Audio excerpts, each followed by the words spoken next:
வாக்குத்தத்தம் உன்னுடையது. அன்பு பிள்ளையே, உன் பாடுகளுக்கும் உன்னுடைய துன்பங்களுக்கும் ஒரு முடிவு வருகிறது. இயேசு இந்த உலகத்தில் வந்ததன் நோக்கமே உன்னை விடுவிப்பதற்காகத்தான். கர்த்தருடைய ஆவியானவர் என்மேல் இருக்கிறார். சிறுமைப்பட்டவர்களுக்கு சுவிசேஷத்தை அறிவிக்க கர்த்தர் என்னை அபிஷேகம் பண்ணினார்.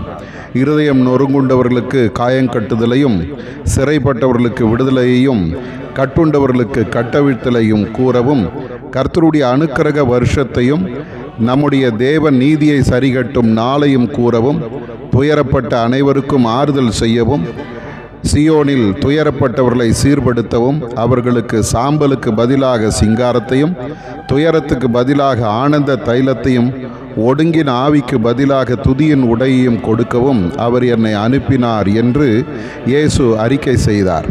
சிறைப்பட்டு துன்பப்பட்ட மக்களை கர்த்தர் விடுவித்து அவர்களை திரும்பவும் சியோனுக்கு திரும்பி கொண்டு வந்தார். அந்த ஆண்டவர் தான் உன்னோடு இருக்கிறார். உன்னுடைய சிறைப்பட்ட வாழ்க்கை, ஆசீர்வாதம் கெட்டுப்போன வாழ்க்கை, எதிர்பார்த்ததெல்லாம் தோற்றுப்போன வாழ்க்கை எல்லாம் மாறும். ஆண்டவரின் பாதத்தில் காத்திரு. ஜெபம் உன் வாழ்வில் வெற்றியை தரும். வேதம் வாசித்து தியானம் பண்ணு. வேத வசனம் உன் வாழ்வில் ஆசீர்வாதத்தை கொண்டு வரும். தேவன் உன்னை விடுவித்து உயர்த்துவதை நீ காண்பாய்.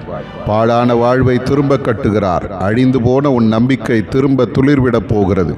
நம்பு, கர்த்தர் பெரிய காரியங்களை செய்ய போகிறார். ஆதார வசனம், நான் அவர்கள் கிரியையை உண்மையாக்கி அவர்களோட நித்திய உடன்படிக்கை பண்ணுவேன். ஏசாயா 61:8.